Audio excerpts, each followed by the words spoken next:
शादी के दिन पूरे गांव में खुशी का माहौल था। ढोलक नगाड़ों की आवाज़ से गलियां गूंज रही थी। हर कोई यही कह रहा था कि रवि की किस्मत खुल गई। उसकी शादी पास के गांव की सबसे सुंदर, सुशील और पढ़ी लिखी लड़की नंदनी से हुई थी। नंदनी का चेहरा मानो चांद की तरह चमकता था। बड़ी बड़ी आंखें, लंबे काले बाल और हमेशा मुस्कुराता हुआ चेहरा उसे सबसे अलग बनाता था। शादी के बाद जब वह पहली बार अपने ससुराल पहुंची तो घर में जैसे खुशियां उतर आईं। रवि की मां सावित्री देवी ने भी उसका बड़े प्यार से स्वागत किया। उन्होंने बहू के सिर पर हाथ फेरते हुए कहा, अब यह घर तुम्हारा है बेटी। शुरुआत के कुछ दिन बहुत अच्छे बीते। नंदनी सुबह जल्दी उठकर घर का सारा काम करती, फिर रवि के साथ समय बिताती। रवि भी अपनी पत्नी से बहुत प्यार करता था। दोनों को देखकर हर कोई कहता कि इसकी जोड़ी भगवान ने बड़ी फुर्सत से बनाई है। लेकिन शादी के 10 दिन बाद ही रवि ने एक अजीब बात ध्यान दिया। हर रात खाना खाने के बाद उसकी मां नंदनी को अपने कमरे में बुला लेती। वह मुस्कुराकर कहती, बहू मेरे पैरों में बहुत दर्द रहता है, थोड़ा दबा देना।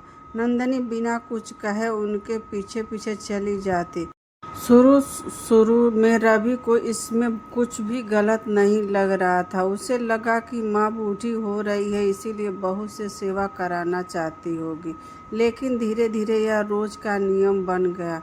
रात के 10 बजे नंदनी माँ के कमरे में जाती और कई कई घंटे बाद लौटती। कभी कभी तो सुबह होने से पहले ही बाहर आती। एक सुबह रवि की नींद जल्दी खुल गई। उसके सामने देखा कि नंदनी बहुत धीरे धीरे चल रही थी।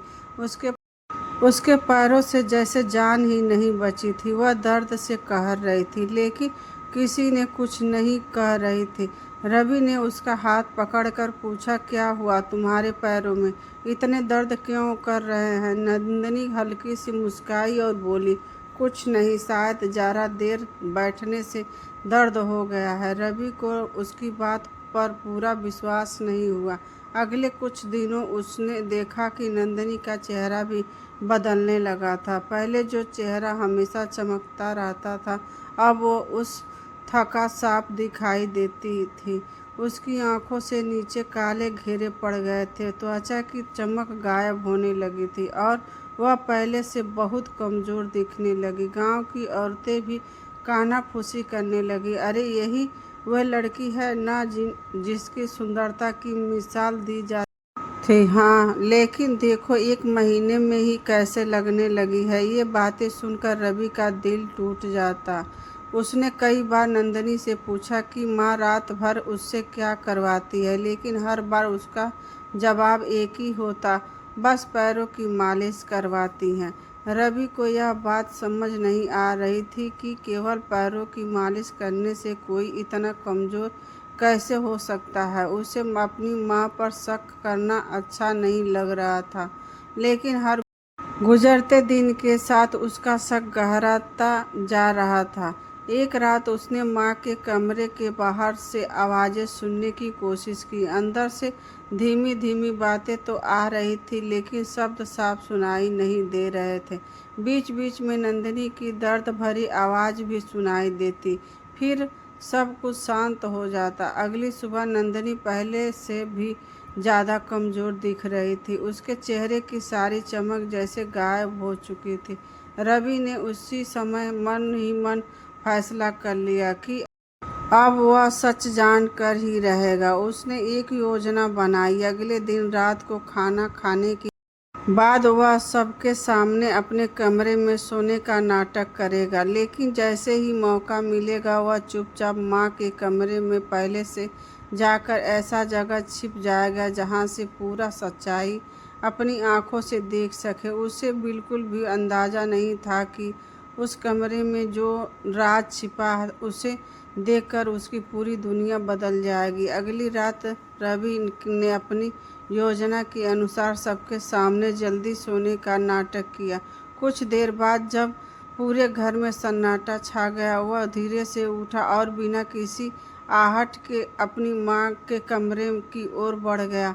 उस कमरे के पीछे एक पुरानी लकड़ी की अलमारी थी, जिसके पीछे थोड़ी सी जगह बची हुई थी। बचपन में वह वहीं छिपकर खेलता रहता था। उसी जगह जाकर वह सांस रोककर बैठ गया। कमरे में हल्की सी रोशनी थी। दीवार पर टंगी घड़ी की टिक टिक साफ सुनाई दे रही थी। करीब आधे घंटे बाद दरवाज़ा खुला। नंदनी सिर झुकाए कमरे में दाखिल हुई। उसके चेहरे पर डर साफ दिखाई दे रहा था। सावित्री देवी पलंग पर बैठी थी। उन्होंने दरवाज़ा अंदर से बंद किया और धीमी आवाज़ में बोली, आ गई बहू, आज देर क्यों हो गई? माँ जी, रसोई का काम थोड़ा ज़्यादा था, नंदनी ने कांपती आवाज़ में कहा। सावित्री देवी ने उसकी ओर गौर से देखा, फिर मुस्कुराते हुए बोली, चलो पहले मेरे पैर दबाओ। नंदनी उसके पैर के पास बैठ गई और धीरे धीरे मालिश करने लगी। कुछ मिनट तक सब सामान्य लगा। रवि मन ही मन सोचने लगा कि शायद उसके बेवजह शक किया था, लेकिन तभी सावित्री देवी ने तकिए के नीचे से एक छोटी सी पीतल की डिबिया निकाली। उन्होंने उसमें से लाल रंग का चूड़ा अपनी हथेली पर लिया और कुछ मंत्र जैसे शब्द बुदबुदाने लगी। रवि का दिल जोर जोर से धड़कने लगा। नंदनी ने डरते हुए कहा, माँ जी, आज मत कराइए, मेरी शरीर में बिल्कुल ताकत नहीं बची है। सावित्री देवी का चेहरा अचानक कठोर हो गया। उन्होंने तेज आवाज में कहा, चुप, जो मैं कहती हूँ वही होगा। अगर किसी से कुछ कहा तो तुम्हारे मायके वालों का अनर्थ हो जाएगा। यह सुनकर नंदनी की आंखों में आंसू भर गए। वह चुपचाप सिर झुकाकर बैठ गई। सावित्री देवी ने कमरे के कोने में रखी पुरानी लकड़ी की संदूक खोली। उसमें एक बहुत पुराना शीशा निकाली, जिसकी चौखट पर अजीब सी नक्काशी बनी हुई थी। उन्होंने उसे नंदनी के सामने रख दिया और बोली, इसमें देखो। जैसे ही नंदनी ने शीशे में देखा, उसका चेहरा पीला पड़ गया। रवि को समझ नहीं आया कि उसे उसमें ऐसा क्या दिखाई दिया। कुछ देर बाद सावित्री देवी ने उसकी दोनों हथेलियां अपने हाथों में ली और आंखें बंद करने की मंत्र पढ़ने लगी। कमरे की हवा अचानक भारी सी लगने लगी। नंदनी दर्द से कहर उठी। उसके चेहरे पर पसीने की बूंदें चमकने लगी। रवि अब और नहीं सह पा रहा था। उसका मन हुआ कि तुरंत बाहर निकलकर माँ को रोक दे, लेकिन तभी उसे याद आया कि अगर वह अभी सामने आ गया तो शायद कभी सच नहीं जान पाएगा। करीब 1 घंटे बाद सब कुछ शांत हो गया। सावित्री देवी ने शीशा वापस संदूक में रख और सामान्य आवाज में बोली, अब जाओ, आराम करो। नंदनी बड़ी मुश्किल से उठी। उसके कदम लड़खड़ा रहे थे। वह उसकी तरह कमरे में बाहर निकल गई। सावित्री देवी ने गहरी सांस ली और खुद से बुदबुदाई, बस कुछ ही रातों और फिर सब पहले जैसे हो जाएगा। रवि के रोंगटे खड़े हो गए। पहले जैसा से उसका क्या मतलब था? क्या वह किसी रहस्य को छुपा रही थी? उस रात रवि पूरा रात सो नहीं पाया। सुबह उसे देखा कि नंदनी का चेहरा पहले से भी ज़्यादा मुरझाया हुआ था। उसकी हथेलियाँ ठंडी थी और आंखों में अजीब सी उदासी थी। अब रवि को यकीन हो गया था कि उसकी माँ सिर्फ पैरों की मालिश नहीं करवा रही। इस कमरे में कोई ऐसा राज छिपा था जो पूरे परिवार की जिंदगी बदल सकता था। उसने तय कर लिया कि अगली रात वह उस पुरानी संदूक और रहस्यमय शीशे का सच जानकर ही रहेगा, चाहे इसके लिए उसे अपनी जान ही क्यों न जोखिम में डालनी पड़े।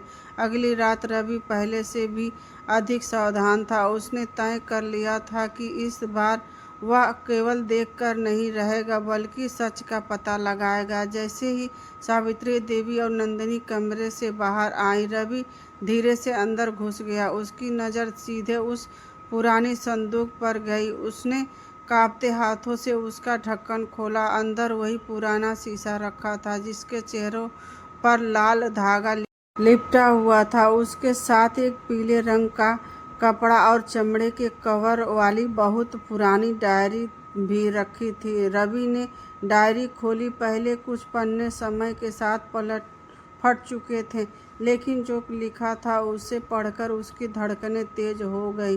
जो स्त्री इस शीशे के सामने बैठकर अपनी इच्छा से नहीं बल्कि मजबूरी से साधना करेगी, उसकी सुंदरता, उसका तेज और उसकी जीवन शक्ति धीरे धीरे किसी दूसरे व्यक्ति में स्थानांतरित होने लगेगी। यह प्रक्रिया 21 रातों तक पूरी करनी होगी। बीच में यदि कोई इसे रोक देगा तो साधना करने वाले और कराने वाले दोनों पर भयानक संकट आ सकता है। रवि की आंखें फैल गई। उसमें अगले पन्ने पलटे। वहाँ किसी स्त्री की धुंधली तस्वीर बनी थी। उसका चेहरा बिल्कुल उसकी माँ जैसा लगता था, लेकिन तस्वीर बहुत पुरानी थी। उसके नीचे लिखा था, यौवन को बचाने का लालच सबसे बड़ा विनाश है। इतने में बाहर से कदमों की आहट सुनाई दी। रवि घबरा गया। उसने जल्दी से डायरी वापस रख दी और अलमारी के पीछे छिप गया। कुछ ही क्षण बाद सावित्री देवी और नंदिनी कमरे में आ गई। इस बार नंदिनी पहले से भी अधिक कमजोर लग रही थी। वह ठीक से खड़ी भी नहीं हो पा रही थी। सावित्री देवी ने कहा, बहू, आज 18वीं रात है, बस 3 रातों और बाकी हैं, फिर सब ठीक हो जाएगा। नंदिनी ने धीमे स्वर में पूछा, लेकिन माँ जी, मेरा साथ क्या होगा? सावित्री देवी कुछ पल चुप रही, फिर बोली, तुम्हें कुछ नहीं होगा, बस थोड़ी कमजोरी रहेगी। लेकिन उसके चेहरे पर छिपा डर कुछ और ही कहानी कह रहा था। उसी समय रवि की नज़र शीशे पर पड़ी। उसमें जो प्रतिबिंब दिखाई दे रहा था उसे देखकर उसका खून जम गया। शीशे में नंदिनी का चेहरा वैसे नहीं था जैसे सामने दिखाई दे रहा था। वहाँ उसका चेहरा एक बूढ़ी, थकी हुई और बीमार स्त्री जैसे दिखाई दे रहा था, जबकि सावित्री देवी का प्रतिबिंब पहले से कहीं अधिक जवान और चमकदार दिख रहा था। रवि की सांसें रुक गईं। अब उसे समझ आ चुका था कि यह केवल आत्मविश्वास नहीं था। उसकी माँ किसी लालच में पड़कर अपनी बहू की जीवन शक्ति और सुंदरता छीनने की कोशिश कर रही थी। तभी अचानक शीशे की सतह में हलचल हुई। उसमें एक वृद्धा साधु चेहरा उभर आया। उसने सीधा रवि की ओर देखा, मानो उसे देख सकता हो। धीमी, केवल स्पष्ट आवाज में कमरे में गूंजी, यदि सत्य जान लिया तो देर मत करना। 21वीं रात पूरी होने से पहले इस दृश्य को तोड़ना होगा, वरना बहू का जीवन हमेशा के लिए बदल जाएगा। यह कहते ही शीशा फिर सामान्य हो गया। रवि का पूरा शरीर कांप रहा था। अब उसके सामने सबसे ठीक प्रश्न था, क्या वह अपनी माँ का सामना करेगा या पहले इस रहस्यमय साधना को रोकने का उपाय खोजेगा?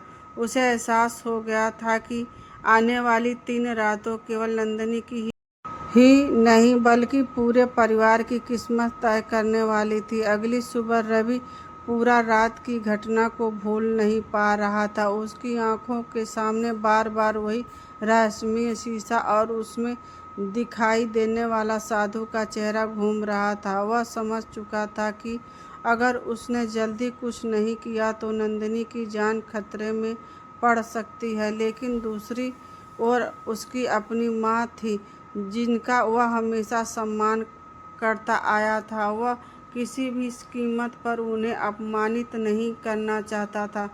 इसी उधड़बुन में उसने निश्चय किया कि पहले इस रहस्य की पूरी सच्चाई जाननी होगी। गांव के बाहर एक पुराने शिव मंदिर में पंडित हरिदास रहते थे। लोग कहते थे कि उन्हें तंत्र मंत्र का ज्ञान तो था, लेकिन वे उसका उपयोग केवल लोगों की रक्षा के लिए करते थे। रवि सीधे उनके पास पहुंचा।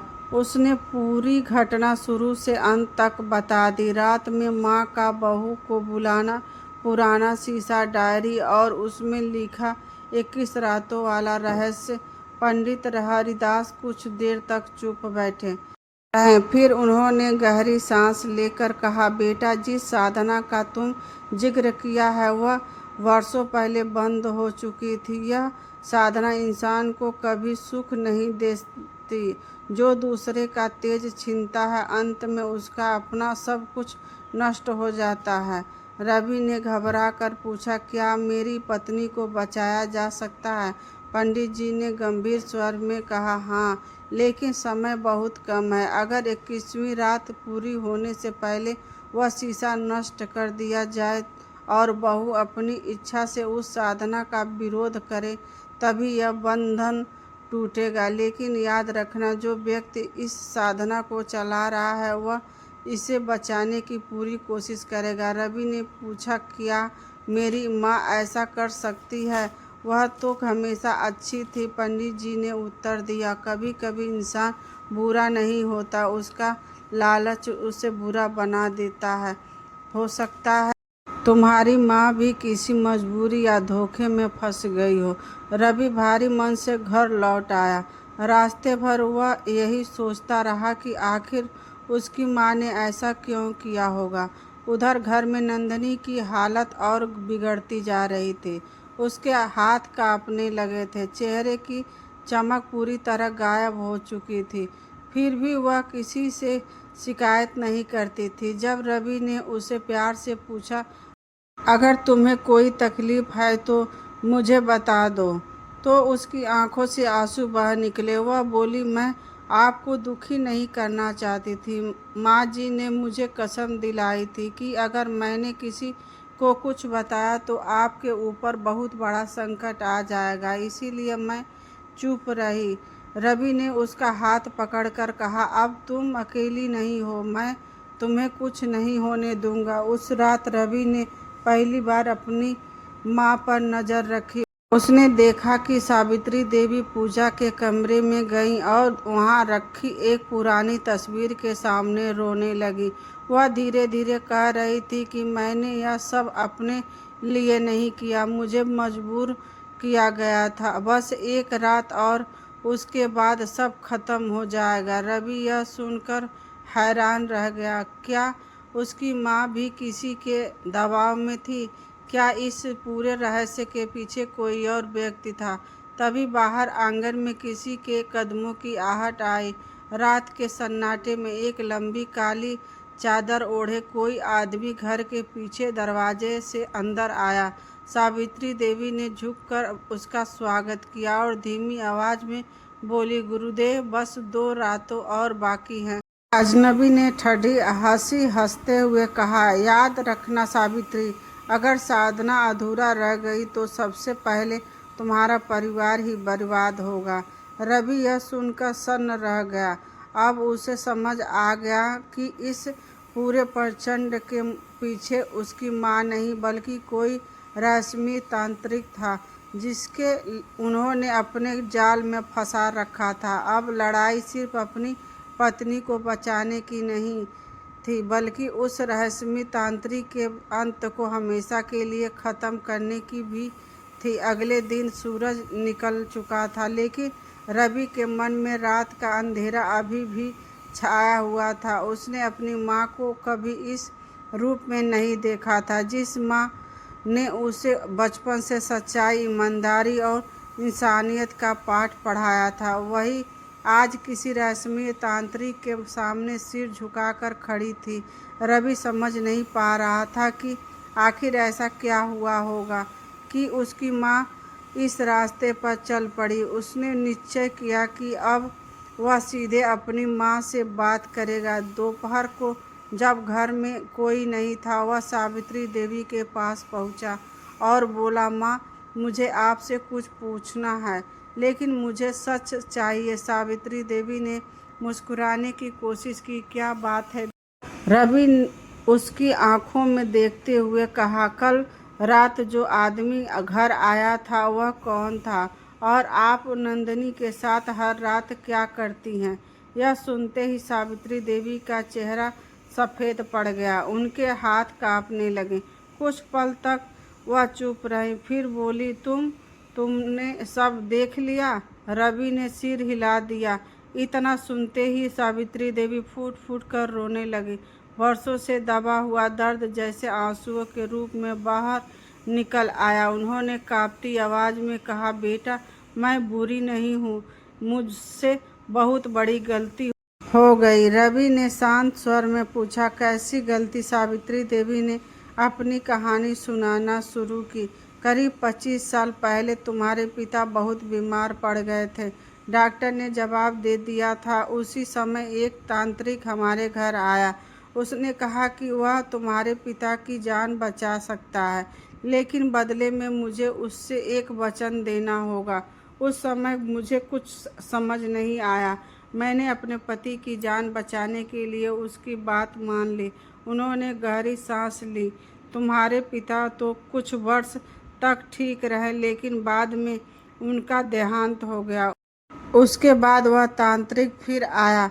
उसने कहा कि मेरा वचन अभी पूरा नहीं हुआ है। जब तुम्हारी शादी होगी तब तुम्हारी बहू की जीवन ऊर्जा से मेरी अधूरी साधना पूरा करनी होगी। अगर मैं मना करूंगी तो मेरा पूरा परिवार नष्ट हो जाएगा। रवि की आंखों में आंसू आ गए। तो अपने डर की वजह से यह सब किया? सावित्री देवी ने सिर झुका लिया।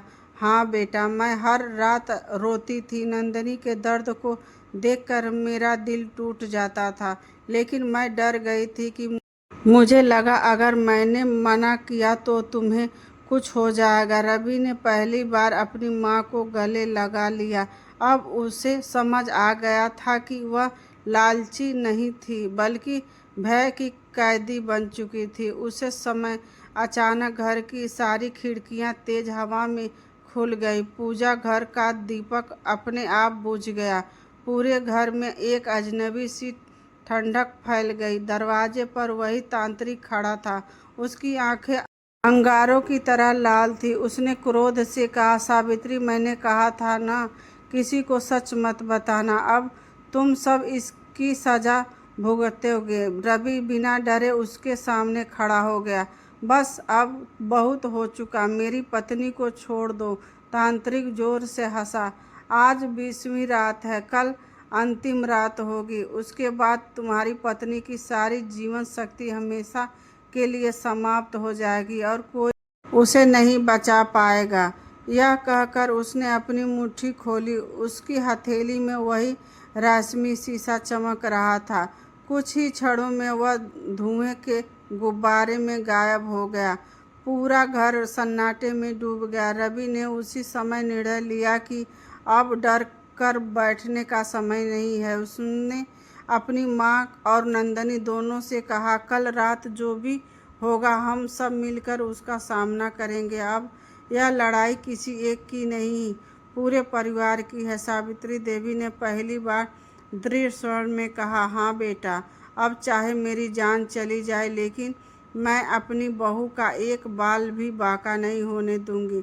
अब अंतिम रात आने वाली थी, एक ऐसा रात जो तय करेगी कि जीत सच्चाई की होगी या बरसों से फैले उस अंधेरे की। अगले दिन पूरे घर में अजीब सा सन्नाटा पसरा हुआ था। कोई किसी से ज़्यादा बात नहीं कर रहा था। नंदिनी की हालत इतनी खराब हो चुकी थी कि वह मुश्किल से अपने पैरों पर खड़ी हो पा रही थी। उसका चेहरा पीला पड़ चुका था और उसकी आंखों की चमक लगभग खत्म हो गई थी। दूसरी ओर सावित्री देवी का मन पश्चाताप से भरा हुआ था। वह बार बार भगवान के सामने हाथ जोड़कर केवल एक ही प्रार्थना कर रही थी, हे भगवान, प्रभु, मेरे आराधना की सजा मुझे देना, मेरी बहू को नहीं। शाम होते ही रवि, नंदिनी और सावित्री देवी गांव के बाहर स्थित शिव मंदिर पहुंचे। पंडित हरिदास पहले से उनका इंतजार कर रहे थे। उन्होंने तीनों को एक रक्षा सूत्र बांधा और कहा, आज रात साहस ही तुम्हारा सबसे बड़ा हथियार होगा। तांत्रिक तुम्हें डराने की पूरा कोशिश करेगा, लेकिन याद रखना, भय ही उसकी सबसे बड़ी शक्ति है। रात के बजते ही तीनों घर लौट आए। जैसे ही घड़ी ने 12 का घंटा बजाया, पूरा घर की बिजली अपने आप चली गई। चारों तरफ घना अंधेरा छा गया। तभी अचानक वही रश्मि तांत्रिक मुख्य दरवाजे पर दिखाई दिया। उसके हाथ में पुराना शीशा था जिसकी सतह में लाल रंग की अजीब रोशनी निकल रही थी। वह धीमी लेकिन डरावनी आवाज में बोला, समय पूरा हो गया है, आज अंतिम साधना होगी, कोई मुझे रोक नहीं सकता। रवि उसके सामने दीवार की तरह खड़ा हो गया। जब तक मैं जिंदा हूँ तुम नंदिनी को हाथ भी नहीं लगा सकते। तांत्रिक जोर से हंसा। तुम्हें लगता है कि प्रेम मेरी वर्षों की साधना से अधिक शक्तिशाली है? रवि ने बिना डरे उत्तर दिया, हाँ, क्योंकि प्रेम में स्वार्थ नहीं और तुम्हारी पूरी शक्ति स्वार्थ पर टिकी है। तांत्रिक का चेहरा गुस्से से लाल हो गया। उसने शीशा जमीन पर रखा और मंत्र पढ़ना शुरू कर दिया।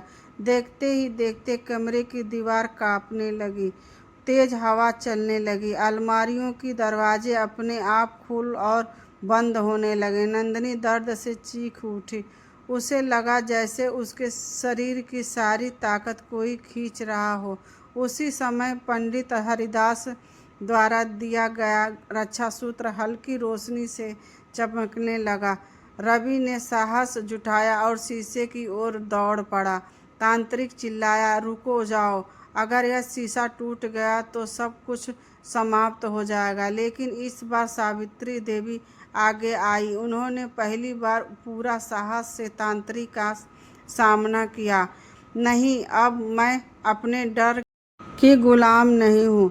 मेरी बहू मेरी बेटी है, उसके साथ अन्याय नहीं होने दूंगी। उन्होंने शीशा उठाया और पूरी ताकत से जमीन पर दे मारा। धड़ाम! शीशा सैकड़ों टुकड़ों में बिखर गया। जैसे ही शीशा टूटा पूरे घर में तेज प्रकाश फैल गया। तांत्रिक दर्द से चीख उठा। उसकी शक्ति धीरे धीरे समाप्त होने लगी। वह जमीन पर गिर पड़ा और गुस्से से बोला, नहीं, यह नहीं हो सकता। उसी क्षण नंदिनी के चेहरे पर धीरे धीरे वही पुरानी चमक लौटने लगी। उसकी सांसें सामान्य हो गईं। जो जीवन शक्ति उसे छीन गई थी वह मानो वापस उसके शरीर में लौट आई। तांत्रिक ने अंतिम बार सावित्री देवी की ओर देखा और बोला, आज तुमने डर पर जीत हासिल कर ली, इसीलिए मेरी हार निश्चित थी।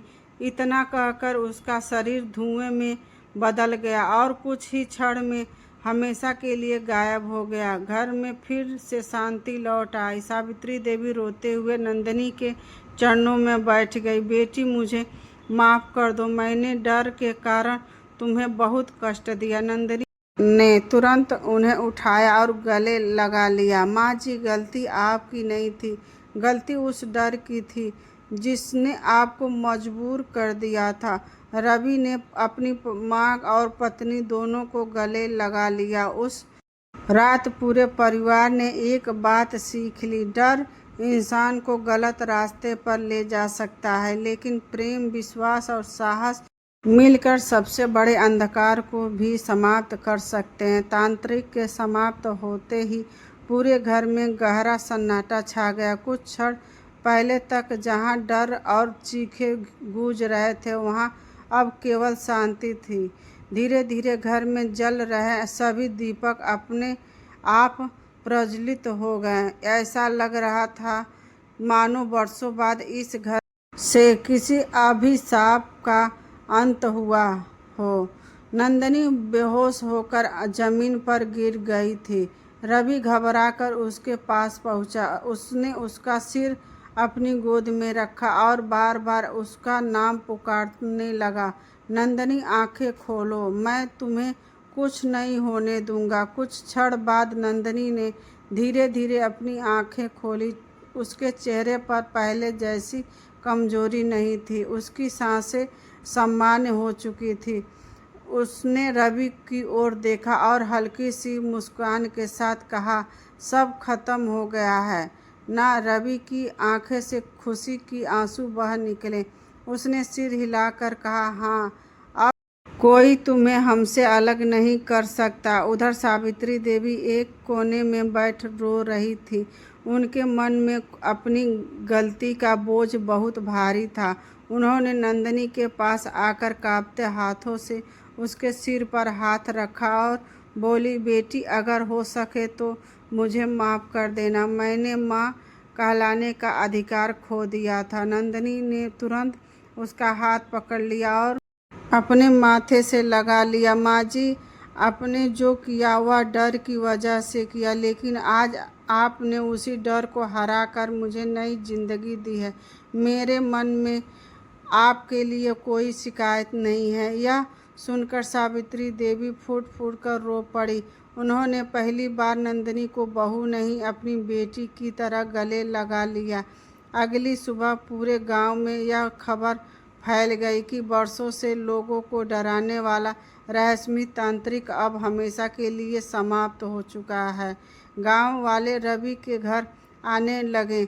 सभी ने भगवान का धन्यवाद किया और रवि की बहादुरी की प्रशंसा की, लेकिन पंडित हरिदास ने सबको समझाते हुए कहा, इस जीत का श्रेय केवल रवि को नहीं, बल्कि इस परिवार के प्रेम, विश्वास और एकता को जाता है। जब परिवार साथ खड़ा हो जाए तो सबसे बड़ी बुराई भी हार जाती है। कुछ दिन बाद रवि ने उस कमरे को पूरी तरह बदलाव दिया जहां हर रात वह भयावह साधना होती थी। पुरानी संदूक, टूटे हुए शीशे के टुकड़े और तांत्रिक से जुड़ा हर चीज को विधि विधान से अग्नि को समर्पित कर दिया गया। उसी स्थान पर भगवान शिव और माँ दुर्गा की सुंदर प्रतिमाएं स्थापित की गई। अब हर सुबह वही पूजा होती और पूरा घर शांति से भर जाता। धीरे धीरे नंदिनी का स्वास्थ्य पूरी तरह ठीक हो गया। उसके चेहरे की चमक पहले से भी अधिक बढ़ गई। वह फिर से हंसने लगी, गुनगुनाने लगी और पूरे घर में खुशियाँ लौट आई। सावित्री देवी अब उससे कोई काम करने के लिए मजबूर नहीं करती थी, बल्कि खुद उसका ध्यान रखती और कहती, तुम मेरी बहू नहीं, मेरी बेटी हो। एक शाम जब पूरा परिवार आंगन में बैठ कर चाय पी रहा था, रवि ने मुस्कुराते हुए कहा, आज मुझे समझ आया कि परिवार की सबसे बड़ी ताकत विश्वास होता है। अगर हम पहले ही एक दूसरे से सच बोल देते तो शायद इतना बड़ा संकट कभी आता ही नहीं। सभी ने उसकी बात पर सहमति जताई, लेकिन उसी रात जब रवि पुराने कमरे का दरवाज़ा बंद करके गायब, उस फर्श पर एक जला हुआ कागज का टुकड़ा दिखाई दिया। उस पर केवल एक ही पत्ती लिखा थी, अंधकार कभी पूरा तरह समाप्त नहीं होता, वह केवल अगले अवसर का इंतजार करता है। रवि ने वह कागज तुरंत आग में जला दिया। उसने मन ही मन निश्चय किया कि अब वह अपने परिवार का कभी कोई संकट नहीं आने देगा। समय बीतता गया। उस भयावह घटना को अब 6 महीने हो चुके थे। रवि का घर फिर से हंसी खुशी से भर गया था।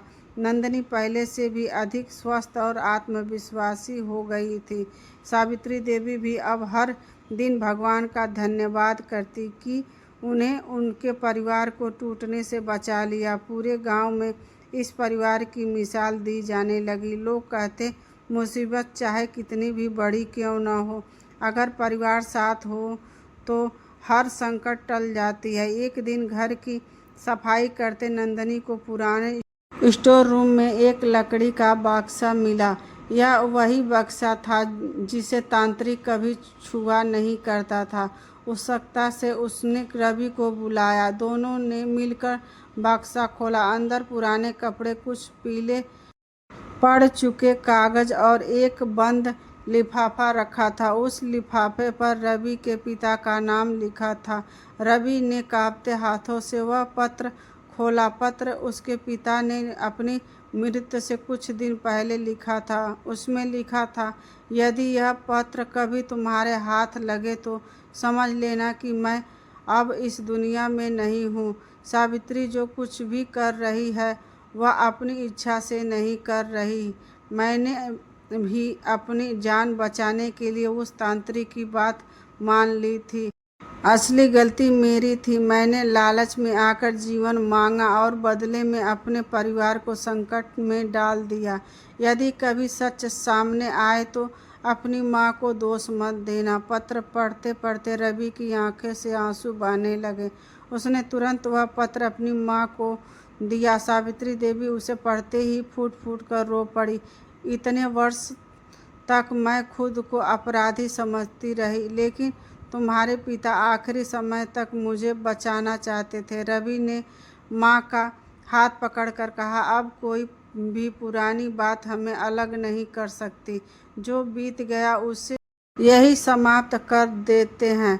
नंदनी ने दोनों को गले लगा लिया। उस दिन पहली बार ऐसा लगा कि परिवार के दिलों में बचा हुआ आखिरी दर्द भी खत्म हो गया। कुछ दिन बाद गांव में एक बड़ा धार्मिक आयोजन रखा गया। पूरे गांव के लोग ने मिलकर मंदिर का जागरण कराया। उस कार्यक्रम में पंडित हरिदास ने सभी के सामने कहा, इस परिवार की कहानी हमें एक बात सिखाती है कि डर इंसान को गुलाम बनाता है, लेकिन प्रेम और सत्य उसे आज़ाद कर देता है। लोग ने तालियों से उसका स्वागत किया। उस रात रवि अपने आंगन में बैठा आसमान की ओर देख रहा था। ठंडी हवा चल रही थी। नंदनी उसके पास आकर बैठ गई। उसने मुस्कुराते हुए कहा, अगर उस दिन तुम सच जानने की हिम्मत नहीं करते तो शायद आज हम साथ नहीं होते। रवि ने मुस्कुराकर जवाब दिया, अगर तुमने हर दर्द सहकर भी परिवार को नहीं छोड़ा होता तो मैं भी यह लड़ाई नहीं जीत पाता। दोनों एक दूसरे का हाथ थामे बैठे रहे। दूर मंदिर की घंटियां बज रही थी। ऐसा लग रहा था जैसे भगवान स्वयं इस परिवार को आशीर्वाद दे रहे हैं। अब उनके जीवन में अंधकार नहीं, केवल विश्वास, प्रेम और नई उम्मीदों का उजाला था। समय अपनी रफ्तार से आगे बढ़ता गया। उस घटना को अब लगभग 1 वर्ष बीत चुका था। रवि और नंदनी का जीवन फिर से सामान्य हो गया था। घर में खुशियाँ लौट आई थी। सावित्री देवी अब हर सुबह भगवान के सामने दीपक जलाकर यही प्रार्थना करती कि उनके परिवार पर फिर कभी कोई संकट न आए। एक दिन नंदनी ने रवि को एक खुशखबरी दी, रवि, लगता है हमारे घर में एक नया मेहमान आने वाला है। यह सुनते ही रवि खुशी से झूम उठा। उसने तुरंत अपनी माँ को यह बात बताई। सावित्री देवी की आंखों से खुशी के आंसू निकल पड़े। उन्होंने भगवान का धन्यवाद किया और बोला, आज लगता है भगवान ने मेरे सारे पाप धो दिए। पूरे गांव में यह खबर फैल गई। सभी लोग बधाइयाँ देने आने लगे। घर में फिर से उत्सव जैसा माहौल बन गया। 9वें महीने बाद नंदनी ने एक सुंदर सी बेटी को जन्म दिया। पूरे घर में खुशियाँ की लहर दौड़ आई। रवि ने अपनी बेटी का नाम आर्या रखा, जिसका अर्थ था सामान्य, अज्ञान और प्रकाश। जब सावित्री देवी ने पहली बार आर्या को अपनी गोद में लिया तो उसका आंखें भर आईं। उन्होंने कहा, यह बच्ची इस घर में नई रोशनी बनकर आई है। अब इस घर में कभी अंधेरा नहीं होगा। धीरे धीरे आर्या बड़ी होने लगी। उसकी हंसी पूरे घर में गूंजती रही। रवि और नंदनी उसे बहुत प्यार करते। सावित्री देवी तो हर समय उसे अपनी गोद में लेकर कहानियाँ सुनाया करती। एक दिन आर्या खेलते खेलते उसी पुरानी कमरे में चली गई जहाँ कभी वह रहस्यमय शीशा रखा रहता था। रवि उसे लेने पहुंचा तो उसने देखा कि आर्या जमीन से एक छोटी सी चांदी की घंटी उठाई हुई थी। पापा, यह देखो कितनी सुंदर घंटी है। रवि ने घंटी हाथ में ली। उसे याद आया कि यह घंटी अभी मंदिर में रखी रहती थी और पंडित हरिदास ने कहा था कि यह शुभ का प्रतीक है। शायद वर्षों पहले किसी कोने में गिर गई होगी। रवि मुस्कुराया और बोला, बेटा, इसे हमेशा मंदिर में ही रखना। जहाँ भगवान का वास होता है वहाँ बुराई कभी टिक नहीं सकती। उसी शाम पूरा परिवार मंदिर गया। पंडित हरिदास ने आर्या को आशीर्वाद देते हुए कहा, यह बच्ची केवल इस परिवार की नहीं बल्कि पूरे गांव के लिए सौभाग्य लेकर आई है। रात को जब सब लोग सो रहे थे, सावित्री देवी ने एक सपना देखा। सपने में वही वृद्धा साधु दिखाई दिए। उन्होंने कभी रवि को शीशे में चेतावनी दी थी। साधु मुस्कुराते हुए बोले, अब तुम्हारा परिवार पूरी तरह सुरक्षित है। तुम्हारे घर पर जो अभिशाप था वह हमेशा के लिए समाप्त हो चुका है। अब इस घर में केवल प्रेम और सत्य का वास हो रहेगा। सुबह जब सावित्री देवी की आंख खुली तो उसके चेहरे पर वर्षों बाद सच्ची शांति थी। उन्होंने मन ही मन भगवान को प्रणाम किया और समझ गई कि अब अतीत का हर दर्द सचमुच समाप्त हो चुका है। रवि ने अपनी माँ, पत्नी और छोटी सी बेटी को एक साथ देखकर सोचा, सच्ची दौलत धन नहीं बल्कि परिवार का साथ और विश्वास होता है। जिनके इसे संभाल लीजिए। उसने जीवन की सबसे बड़ी जीत हासिल कर ली। अब इस परिवार के जीवन में न डर था, न रहस्य, न अभिशाप, सिर्फ प्रेम, विश्वास, खुशियों का उजाला था। समय के साथ रवि का परिवार फिर से हंसी खुशी से भर गया। अब उस घर में हर सुबह भगवान के भजन गूंजते थे और हर शाम आंगन में दीपक जलता था। कभी जिस घर में डर का साया था वहीं अब प्रेम और अपनापन बस चुका था। छोटी आर्या भी धीरे धीरे बड़ी होने लगी। वह पढ़ाई में बहुत तेज थी और सभी बड़ों का सम्मान करती थी। नंदिनी उसे हमेशा सिखाती, बेटी कभी किसी से नफरत मत करना, इंसान से नहीं उसके गलत कर्मों से लड़ना चाहिए। रवि ने अपने पिता की याद में गांव के स्कूल में एक पुस्तकालय बनाया। उसका मानना था कि ज्ञान ही वह शक्ति है जो इंसान को अंधविश्वास और डर से मुक्त करती है। गांव के बच्चों को अब अच्छी किताबें मिलने लगी और लोगों अपने बच्चों को पढ़ाने के लिए प्रेरित होने लगे। सावित्री देवी ने भी एक बड़ा निर्णय लिया। उन्होंने पूरे गांव की महिलाओं को इकट्ठा करके अपनी कहानी सुनाई। उन्होंने स्वीकार किया कि डर और अंधविश्वास ने उनसे कितनी बड़ी गलती करवा दी थी। उन्होंने सभी से कहा, अगर जीवन में कभी कोई तुम्हें डराकर कुछ करवाने की कोशिश करे तो चुप मत रहना। अपने परिवार और अपने भगवान पर भरोसा रखना। डर को जितना छिपाओगे वह उतना ही बड़ा होता जाएगा। उसकी बातें सुनकर कई महिलाओं की आंखों में आंसू आ गए।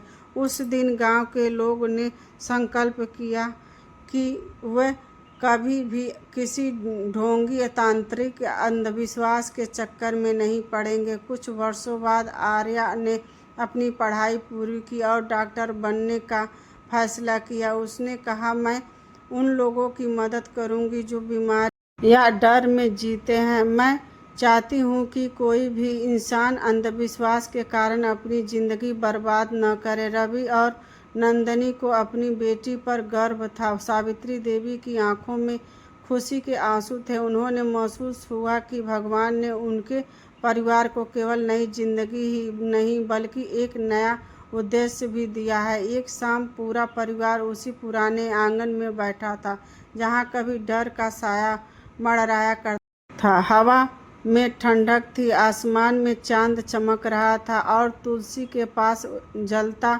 दीपक अपनी शांत लौ से पूरा घर को रोशनी कर रहा था। रवि ने मुस्कुराकर कहा, अगर उस दिन मैंने सच जानने की कोशिश नहीं की होती तो शायद आज हम यह खुशी कभी नहीं देख पाते। नंदिनी ने उत्तर दिया, और अगर उस दिन माँ जी ने अपने डर से लड़ने का साहस नहीं दिखाया होता तो हम सब हार जाते। सावित्री देवी ने दोनों का हाथ पकड़कर कहा, परिवार वही होता है जहाँ गलती होने पर सज़ा नहीं बल्कि सुधारने का अवसर मिलता है।